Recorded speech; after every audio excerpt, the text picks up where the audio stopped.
ఒకప్పుడు అంతా కలిసే ఉండేది. నేపాల్లో సీతాదేవి పుట్టింది, ఆఫ్ఘనిస్తాన్లో గాంధారి పుట్టింది. కాబట్టి ఇవన్నీ కూడా అఖండ భారత్. మనం చూస్తున్న ఇప్పుడు చూస్తున్న ఈ మ్యాప్ కాదు, అది కోరుకుంటున్నాం మనం. ఇవన్నీ ఎలా విడిపోయండి? మత ప్రాతిపదికన. చాలా మంది అడుగుతుంటారు, ఏం అడుగుతుంటారు? ఏమండి ఏమైపోతుంది, మతం మారిపోతే ఏమైపోతుందండి? ఏమవ్వదు. ఇప్పుడు విడిపోయి దేశాలన్నీ ఎలా విడిపోయి ఒక్కసారి మన గూగుల్లో తీసుకుంటే మనకు అన్ని మత ప్రాతిపదన విడిపోయి, పాకిస్తాన్ విడిపోయింది, ఆఫ్ఘనిస్తాన్ విడిపోయింది, మొక్కలు అయిపోతాయి, దేశం మొక్కలు అయిపోతుంది.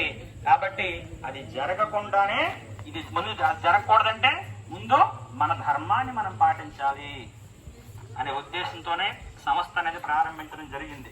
ఏమవుతుంది ఎవరో మారిపోతే ఏమైపోతుంది అంటారు. మారారు కాబట్టే పాకిస్తాన్ విడిపోయింది, మారారు కాబట్టే ఆఫ్ఘనిస్తాన్ విడిపోయింది, మారారు కాబట్టే మాకు దేశం కావాలని అన్నారు. కాబట్టి అటువంటివి జరగకుండా ఉండాలనే ఉద్దేశంతోనే మనము మన ధర్మం ప్రచారం అనేది కొనసాగిస్తూ ఉన్నాం. కాబట్టి మనందరం కూడా భారత అఖండ భారతంలో ఉన్నాము.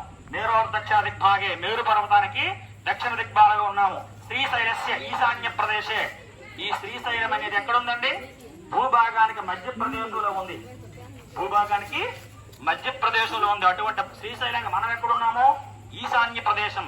శ్రీశైలస్య ఈశాన్య ప్రదేశే గంగా గోదావరియోర్ మధ్యప్రదేశే వర్తమాన వ్యవహారిక చాంద్రమాణిన. తండ్రి తల్లి భారత ఖండంలో ఉన్నాము, మేరు పర్వతానికి దక్షిణ దిగ్భాగంలో ఉన్నాము, ఈ శ్రీశైలానికి ఈశాన్య ప్రదేశంలో ఉన్నాము, గంగా గోదావరి తీరానికి మధ్యప్రదేశంలో ఉన్నాము. ఏ సంవత్సరంలో ఉన్నాము? వర్తమాన వ్యవహారిక చాంద్రమాణిన క్రోధినామ సంవత్సరం. అంతే కదండి. మన ఉగాదికి పంచాంగ శ్రవణం జరిగిందా మీ గ్రామంలో? మంత్రులు గారు మీ గ్రామ పురోహితులు వస్తారు, పంచాంగ శ్రవణం చెప్తారు. క్రోధినామ సంవత్సరం. ఏ మాసం ఇది? జ్యేష్ఠ మాసం. ఏ రోజు ఇది? సౌమ్యవాసర తిథిమ్యాం దేవతాభ్యో నమః త్రయోదశమ్యాం. ఈ రోజు ఒక మహావీరుడికి పట్టాభిషేకం జరిగింది. ఎవరికి జరిగిందండి? ఛత్రపతి శివాజీ మహారాజు. ఈ రోజు జ్యేష్ఠ త్రయోదశి రోజు ఛత్రపతి శివాజీ మహారాజు పట్టాభిషేకుడయ్యాడు. హిందూ ధర్మ సామ్రాజ్య స్థాపకుడు, హిందూ ధర్మం కోసం తన ప్రాణాల సైతం వదిలివాడు. కాబట్టి అటువంటి వ్యక్తి ఈ రోజు పట్టాభిషేకుడు. అది ఈ రోజు మనం ఇక్కడ కార్యక్రమం పెట్టుకోవడం మన అదృష్టం. కాబట్టి జ్యేష్ఠ మాసే సౌమ్యవాసరే తిథిమ్యాం త్రయోదశమ్యాం త్రిదేవతా శుభనక్షత్ర శుభయోగ శుభకరణే యావంగణ విశేషణ విశిష్టయాం శ్రీమాన్ శ్రీపద గోత్రోద్భవస్య. తండ్రి ఈ దేశంలో ఉన్నాము, ఈ ఖండంలో ఉన్నాము, ఈ కాలంలో ఉన్నాము, ఈ సంవత్సరంలో ఉన్నాము, మా గోత్రం ఇది అని చెప్పుకోవడమే సంకల్పము. మీ గోత్రం రకరకాలు ఉంటాయి. ఒక్కొక్కరికి భోగుల గోత్రం ఉంటుంది, ఒకరికి రాముల గోత్రం ఉంటుంది, ఒకరికి రకరకాల గోత్రం ఉంటుంది కదా. చెరుకుల గోత్రం అని అనేక రకాల గోత్రాలు ఉంటాయి. కాబట్టి మీ అందరు గోత్రం ఒకసారి మీ మనసులో ఒక్కసారి చెప్పుకోండి. మీ మనసులో మీ గోత్రము పేరు ఒకసారి చెప్పుకోండి. కళ్ళు మూసుకొని మీ గోత్రము పేరు ఒక్కసారి చెప్పుకోండి. శ్రీమాన్ శ్రీపద గోత్రోద్భవస్య. అందరూ కూడా గోత్రం చెప్పుకున్నారండి? పేరు చెప్పుకున్నారా? అలాంటి ధర్మాన్ని కష్టం వచ్చిందనో, నష్టం వచ్చిందనో, బాధ వచ్చిందనో విడిచిపెట్టచ్చా? విడిచిపెట్టకూడదు. కాబట్టి అందుకే చెప్తున్నాం, భగవంతుడు నిన్ను విడిచిపెట్టాలి తండ్రి. ఏ కష్టం వచ్చినా చెప్పడం కూడా, కష్టం వస్తుంది రానివు, కానీ తట్టుకునే శక్తి నువ్వు తండ్రి అని మన భగవంతుడిని వేడుకోవాలి. అంతే తప్ప ధర్మాన్ని విడిచిపెట్టడం అంటే ప్రాణం విడిచిపెట్టినట్టే. గుర్తుపెట్టుకోండి, తల్లిని విడిచిపెట్టినట్టే. ఈ తండ్రితో నాకు కష్టం ఉంది, ఈ తండ్రి నా వాడు కాదంటే ఎంత చండాలంగా ఉంటది. కాబట్టి తండ్రి లాంటిది ధర్మం, తల్లి లాంటిది ధర్మం. కాబట్టి అటువంటి తల్లిని తండ్రిని మనం విడిచిపెడితే ధర్మాన్ని విడిచిపెట్టినట్టే లెక్క. కాబట్టి ధర్మం చాలా గొప్పది. రావణాసుడు కూడా భక్తి. చాలా మంది భక్తి గొప్పది, ధర్మం గొప్పది అంటారు. రావణాసుడు కూడా భక్తిదే. గొప్పదా భక్తి? భక్తి కన్నా ఏది గొప్పది? ధర్మం గొప్పది. రాముడు ధర్మాన్ని పాటించాడు కాబట్టి గొప్పవాడయ్యాడు. భక్తులైతే మన దేశంలో వీధికి 100 మంది ఉన్నారు. భక్తికి మనకు కొదవలేదు. ధర్మం గొప్పది. ధర్మం సనాతనమైన హిందూ ధర్మం అనేది చాలా శాశ్వతమైనది. దీన్ని పాడు చేయడానికి అనేక శక్తులు, అనేక రూపాలలో, ప్రేమ పేరుతో లేకపోతే ఇంకో సేవ పేరుతో, ఏదో పేరుతో మీ దగ్గరికి వస్తా ఉన్నారు. కాబట్టి జాగ్రత్త, తస్మాత్ జాగ్రత్త. మగవాళ్ళు ఇంట్లో లేనప్పుడు ఆడవాళ్ళ దగ్గరికి వచ్చి అమ్మ ఏమనుకుంటున్నావు, నీకు అదైపోద్ది, నీకు ఇదైపోద్ది అని ఆశ చూపిస్తున్నారు. కాబట్టి తస్మాత్ జాగ్రత్త. కాబట్టి అటువంటి అడ్డుకోవడం కోసమే మన హిందూ ధర్మ ప్రచార సమితి పనిచేస్తూ ఉంది. వాళ్ళని ఏముంది, మన వాళ్ళని మనం సరిదిద్దుకుంటే చాలు. కాబట్టి మన పెద్దవాళ్ళు ఏం చేశారు, మన వాళ్ళని చైతన్యం చేయండి దయచేసి. మన వాళ్ళకి అమాయకులు తెలీదు, ఏదో ఆశపడి వెళ్తా ఉంటారో, ఏముండదు. ఎవరికైనా ఒక డేట్ ఉంటుంది అంతే కదా, పుట్టిన డేట్ ఎలా ఉంటుందో ప్రతి ఒక్కరికి ఒక డేట్ ఉంటుంది. ఈ మధ్యలో కష్టం శాశ్వతమైంది కాదు. కాబట్టి అది గుర్తించుకోవాలని చెప్పి అందరి దగ్గరికి వెళ్ళి హిందూ ధర్మం కోసం మనం పనిచేస్తూ ఉన్నాం. మనందరం కూడా ఈ ధర్మం చాలా గొప్పది. మన కులదైవం శ్రీకృష్ణ భగవానుడు చాలా గొప్పవాడు. ఈ యొక్క భారతదేశం నడయాడిన వ్యక్తి కాబట్టి ఆదర్శ పురుషుడు. చాలా మంది మన శ్రీకృష్ణుడు వివరిస్తూ ఉంటాం, వాస్తవానికి అది కాదు. కాబట్టి మనందరం కూడా తెలుసుకోవాలి. కాబట్టి ఇలా మనకి భగవంతుడి యొక్క ఉంటుంది రూపం. అంతేగాని మనం పంచామృతాలు వేసాము, పళ్ళ రసాలు వేసాము, కొబ్బరికాయలు కొట్టాము, నన్ను చూడలేదండి, నేను ఎప్పుడు నిత్యం పూజ చేసుకుంటానండి, అసలు నాకు భగవంతుడు కరుణించట్లేదని అంటే నీ భక్తి మనసు ఎక్కడుందా లేదా అనేది మాత్రమే చూడాలి. అందుకే మన యొక్క వర్ణాస్త్రం వ్యవస్థలో ప్రతి కులానికి ఒక గొప్పతనం ఉంది. మన యాదవ కులానికి కూడా చాలా గొప్పతనం ఉంది. శ్రీకృష్ణుడు ఇప్పటికీ కూడా మన తిరుమల తిరుపతి దేవస్థానంలో మొదట చూసింది ఎవరు, వెంకటేశ్వర స్వామి మొదట చూసింది ఎవరు? ఇప్పటికి కూడా తొలి దర్శనం ఎవరికి ఇస్తారు తెలుసా మీకు? తొలి దర్శనం శ్రీకృష్ణ భగవానుడు యాదవులకి ఇస్తారు. తొలి దర్శనం పట్టుకొని మొదట ఆ గర్భగుడిలో అడుగు పెట్టింది యాదవులు. కాబట్టి ఆ గొప్పతనం ఉంది. ఆ గొప్పతనాన్ని మనం మర్చిపోకూడదు. కాబట్టి ఈ విధంగా మనకు అనేక విషయాలు ఉన్నాయి. ఒక కులానికి ఒక శక్తి ఉంటుంది. చూడండి, మనం ఎక్కడైనా ఏ పొలంలోనైనా సరే ఏ సమయంలోనైనా ఉండగలం, కొంతమంది ఉండలేరు. ఆ శక్తి అనేది కొన్ని కులాలకు మాత్రమే ఉంటుంది. ఇలా ఒక భగవంతుడు ఒక పండగ, గంగం పండగ మీరు చేస్తారు. ఈ విధంగా అనేక కులాలకి అనేక శక్తులు అనేక భగవంతుడు ఇచ్చాడు. ఇది ఒక సనాతన ధర్మంలో ఉండే గొప్పతనం ఇది. కాబట్టి ఇది మనం విడిచిపెట్టకూడదు. మన గ్రామంలో లేకపోవచ్చు, కానీ చాలా గ్రామాల్లో యాదవులు సైతం ఏ గ్రామంలో ఏ కులంలో అయితే ఏ ఇంట్లో అయితే ఈ గావు పండుగ అంటాం కదా, ఆ పండుగ తెస్తారో ఆవిడనే మార్చారు కొన్ని గ్రామాల్లో మార్చారు. కాబట్టి ఈ విధంగా మన వాళ్ళని మార్చేస్తా ఉన్నారు. ఏమవుతుందండి, ఒకరు మారిపోతే ఏమవ్వదు. అలా ఒకరికొకరు మారిపోతే ఏముంటుంది, కులం మరి ఉండదు, అంతరించిపోతుంది. కాబట్టి తస్మాత్ జాగ్రత్త. మన వాళ్ళు మన కుల పెద్దలు ఉన్నారు, పెద్దలు కల్పించుకోవాలి. పెద్దలు ఇలాంటి వాళ్ళు కొంచెం జాగ్రత్తగా చూస్తూ ఉండాలి. మన వాళ్ళని మనం హక్కులు చేర్చుకోవాలి, మన వాళ్ళే వాళ్ళు. కాబట్టి అందరూ కూడా మన వాళ్ళని మనం ఒక్కసారి ఎప్పుడైనా మన గ్రామంలో కానీ మన చుట్టాలు కానీ మన బంధువులు కానీ ఎవరైనా అటువంటి వాళ్ళు ఉంటే మాట్లాడి మళ్ళీ మన ధర్మంలోకి తెచ్చుకోవాలి. వాళ్ళు విరోధులు కాదు, మన వాళ్ళే, మన కుటుంబీకులు. కాబట్టి అలాంటి పని సమరస్త సేవా ఫౌండేషన్ చేస్తూ ఉంది. అలాంటి పని ఎందుకంటే ఎవరిని విరోధిగా చూడట్లే మనం. ఇప్పుడు వెళ్ళిన వాళ్ళందరూ మన వాళ్ళ శత్రువులు కాదు, మన వాళ్ళే. వాళ్ళ ఇంటికి వెళ్ళి మళ్ళీ మాట్లాడి మన ధర్మంలోకి తీసుకొచ్చాం. దాదాపుగా 30,000 మందిని తీసుకొచ్చాం. అన్ని కులాలకు సంబంధించి 30,000 మందిని మతంలోకి మారిపోయి మళ్ళీ వెనక్కి తీసుకొచ్చాం. కాబట్టి ఈ విధంగా పనిచేస్తూ ఉన్నాం. కాబట్టి మనందరం కూడా, మీరు కూడా మాకు మన సంస్థకు సహకరించి, మొన్న కూడా అందరూ కూడా వెంకటరమణ గారు మరి చెప్పారు మీకు అందరికీ, మనందరం కూడా 100 రూపాయల సభ్యత్వం కూడా చేయించాం ఈ సంవత్సరం మన గ్రామంలో. ఈ విధంగా సంవత్సరానికి ఒక కానీ కనీసం ఒక 7-8 రకాలు దొరుకుతాయి కదా. పూర్వం ఏం చేసేవో తెలుసండి, ఇవన్నీ కూడా శాస్త్రం, ఇందులో కూడా సైన్స్ అన్నీ కూడా ఉన్నాయి. ఈ 21 రకాల పత్రుల్లో కూడా ఔషధ గుణాలు ఉన్నాయి. మారేడు పత్రుల్లో మంచి ఔషధ గుణం ఉంది. కాబట్టి ఈ 21 రకాల పత్రులు 5 రోజులు 3 రోజులు మీరు పూజ చేసి ఏం చేస్తారు, చెరువులో నిమజ్జనం చేస్తారు. ఈ ఔషధ గుణాలు ఎక్కడ చేరుతాయి, చెరువులో చేరుతాయి. పూర్వం గురించి చెప్తున్నాను, ఇప్పుడు గురించి కాదు. అక్కడ స్నానం చేసేది ఎవరు, పూర్వం మన వాళ్ళే కదా. ఇప్పటికీ కూడా పెద్ద మనుషులు మనకంటే ఆరోగ్యంగా ఉండేది మన పూర్వీకులే. మనం అందరూ అనుకుంటున్నాం మనం డెవలప్మెంట్ అయ్యాం. ఏ విధంగా డెవలప్మెంట్ అయ్యాం? ఆర్థికంగా ఇప్పుడు ప్రజెంట్ అందరికీ కూడా డెవలప్మెంట్ అయ్యాం. ఆరోగ్యపరంగా అయ్యామా? మీ మనసు మీద మీ గుండె మీద చేసుకొని చెప్పుకోండి, ఆరోగ్యపరంగా నేను డెవలప్మెంట్ అయ్యాను. కాసేపు మనం కూర్చుంటే మళ్ళీ లేపడానికి ఒక ఇద్దరు మనుషులు ఉండాలి మనకి. నిజమా కాదండి? ఆరోగ్యం ఉందా లేదా? ఆరోగ్యం పెద్దలు చెప్పారు, ఆరోగ్యమే మహాభాగ్యం. మనం చదువుకున్నాం కూడా, అది లేదు ఇప్పుడు. కాబట్టి ఆ ఉండాల్సింది ఏంటండి? ఆరోగ్యము. ఇప్పుడు మనం ఏం చేస్తున్నాం? ఆరోగ్యాన్ని పక్కన పెట్టేసి ఆర్థికంగా గంటల వరకు ఆక్సిజన్ విడుదల చేస్తుంది.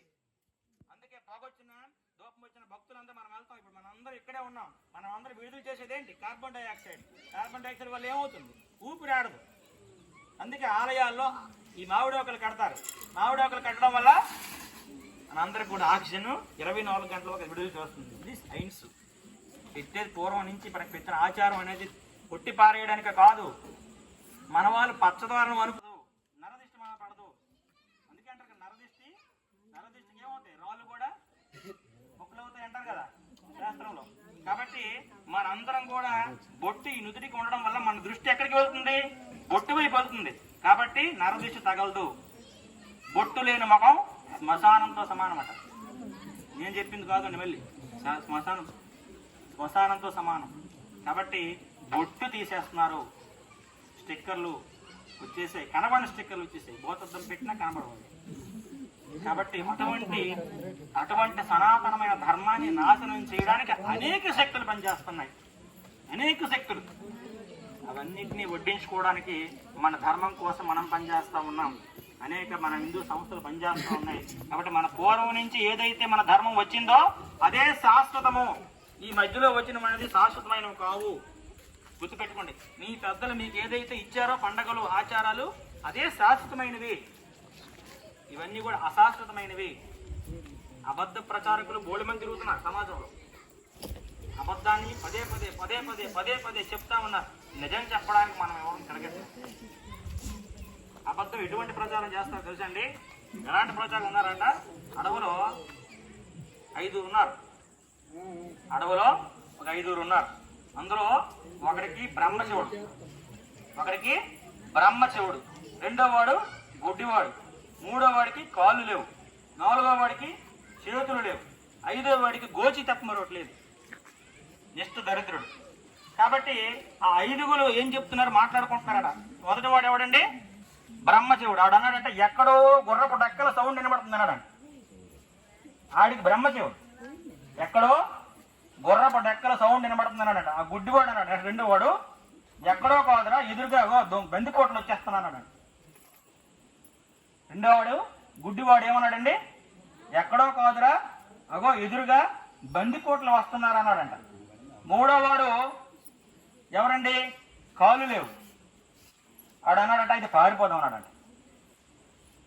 నాలుగో వాడు చేతులు లేవు కదండి, ఎందుకురా పారిపోదాం, వచ్చిన వాడిని వచ్చినట్టే గుద్దుకు చంపేద్దాం అన్నాడు. వీడికి చేతులు లేవు. 5వ వాడు నెక్స్ట్ దరిద్రుడు, గోచి మరొక లేదు ఆడి దగ్గర. ఆడు అన్నాడంట ఒరే మీ నలుగురు ఏదో ఒకటి తేల్చండ్రా, వాళ్ళు వచ్చి నా దగ్గర ఏదో దోచుకుంటారు మళ్ళీ అన్నాడు. ఏముంది వీడి దగ్గర దోచుకోవడానికి? కాబట్టి ఇలాంటి ప్రచారకులు తిరుగుతున్నారు సమాజంలో. ఒకడు చెప్పిన అబద్ధాన్ని రెండో వాడు కంటిన్యూ చేస్తున్నాడు. ఇది అబద్ధం వాడు చెప్పలే, ఇది అబద్ధంలా నాకు చెప్పలేదు. అప్పుడే చెప్పుంటే మనకు వెంటనే ఇది వాడు వచ్చి మీకు ఇదే తగ్గిపోద్ది, జ్వరం తగ్గిపోద్ది, మీకు ఇది చేస్తాను అది చేస్తానప్పుడు పక్కింటి వాడు ఎలా తగ్గిపోద్ది ఒకసారి చూపించి అన్నాం అనుకో, రెండోసారి మరి వాడు అవునా తగ్గిపోతా అని అన్నాం అనుకోండి, చూపిస్తారన్నమాట. ఇలాంటి అబద్ధ ప్రచారకులు తిరుగుతున్నారు సమాజంలో, ఒకరిని మించినాడు ఒకడు. కాబట్టి ఈ డాక్టర్లు, ఎంబీబీఎస్లు, ఎఫ్ఆర్సీలు చదువు దేనికండి ఇలా తగ్గిపోతాయి? రేపు యాక్చువల్లీ హాస్పిటల్ మూసుకోవాలి కదండి. చదువులు పెద్ద చదువులు చదువుతున్నారు, మన వాళ్ళు కూడా చదువుతూ ఉంటారు. ఎంబీబీఎస్లు చేస్తున్నారు, ఎఫ్ఆర్సీఎస్లు చేస్తున్నారు, ఎక్కడెక్కడో చదువుతున్నారు. మీరు ఈ చదువు అంతా దేనికి ఇలా తగ్గిపోతే? కాబట్టి ఇలాంటి వాళ్ళు తిరుగుతుంది, తస్మాత్ జాగ్రత్త. కాబట్టి మనందరం కూడా మన ధర్మము, మన ఆచారము, మన సాంప్రదాయం పురాతనం నుంచి ఏదొచ్చిందో అదే శాశ్వతము, అదే నిజము. ఇవన్నీ పుట్టివే. మన పెద్దలు మనకి ఇచ్చారు ధర్మం, ఆచారం, ఆస్తులతో పాటు. అంటే ఏం చేయాలా? హారతి ఇవ్వాలి. హారతి ఇవ్వడం వల్ల ఏమవుతుంది? ఈతి బాధలు పోతాయి. చెడు ఏమన్నా గ్రామం పైన చెడు ఉంటే పోతుంది. చూడండి, మన కొత్తగా పెళ్ళైన వాళ్ళ మన ఇంటి గుమ్మం దగ్గరికి వస్తే ఏమిచ్చి తీసుకొస్తాం లోపలికి, హారతి ఇచ్చి లోపలికి తీసుకొస్తాం. ఎందుకు? వాళ్ళపైన ఏదైనా చెడు ఉంటే అది పోతుందని. కాబట్టి మన గ్రామంపై పట్టిన చెడు ఎలా పోతుంది? అందరం కలిసి హారతి ఇవ్వాలి. ఎప్పుడు ఇవ్వాలి? అమావాస్యకి ఎవరు తిరుగుతారంటారు? అమావాస్యకి చెడు తిరుగుతుంది అంటారు కదా. చెడు తిరుగుతుందని చెప్తారు, అమావాస్యకి చెడు తిరుగుతుంది అంటారా? మరి పౌర్ణమికి ఎవరు తిరుగుతారు? దేవతలు. కాబట్టి ఎటువంటి సమయాల్లో? సాయంత్రం వేళలో. ఆ సాయంత్రం వేళలో మనం అందరం కూడా ఇక్కడ కలిసి వచ్చి అందరం కలిసి హారతి ఇస్తే ఎవరు మన ఏ ఫోటో అయినా, మన శ్రీకృష్ణ భగవాన్ కావచ్చు, రాముడు కావచ్చు, ఏదైనా కావచ్చు, మన దేవీ దేవతలు చాలా మంది ఇది కూడా అంటారు, 33 కోట్ల దేవతలు ఉన్నారు, ఎవరికి మొక్కాలి? ఎవరికి మొక్కినా ఒకటే. బంగారం ఏ వస్తువు రూపంలో చేసుకున్న పదార్థం ఒకటే. ఆ అమ్మ తోడు చేయించుకుంది, నువ్వు వడ్డానం చేయించుకున్నావు, నువ్వు ఉంగరం చేయించుకున్నావు, అంతే తేడా. అదంతా ఏంటి? బంగారమే.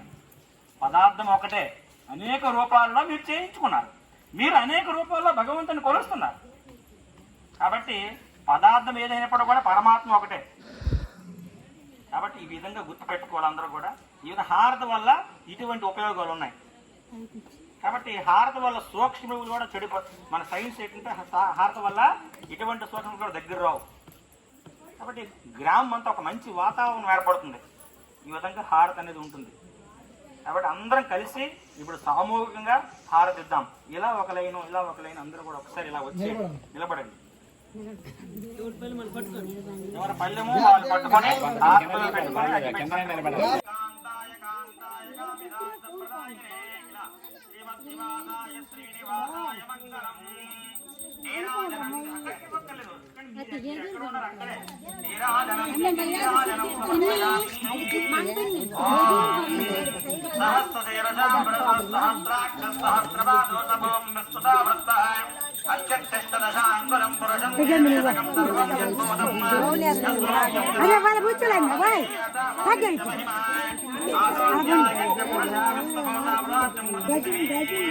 అందరూ చెప్పండి. శ్రీరామ రామ రామేతి రమే రామే మనోరమే సహస్రనామ తత్తుల్యం రామనామ వరాననే. రామ జయ రామ జయ జయ రామ శ్రీరామ రామ రామేతి రమే రామే మనోరమే సహస్రనామ తత్తుల్యం రామనామ వరాననే. హరే రామ రామ రామ హరే హరే హరే కృష్ణ కృష్ణ కృష్ణ కృష్ణ హరే హరే.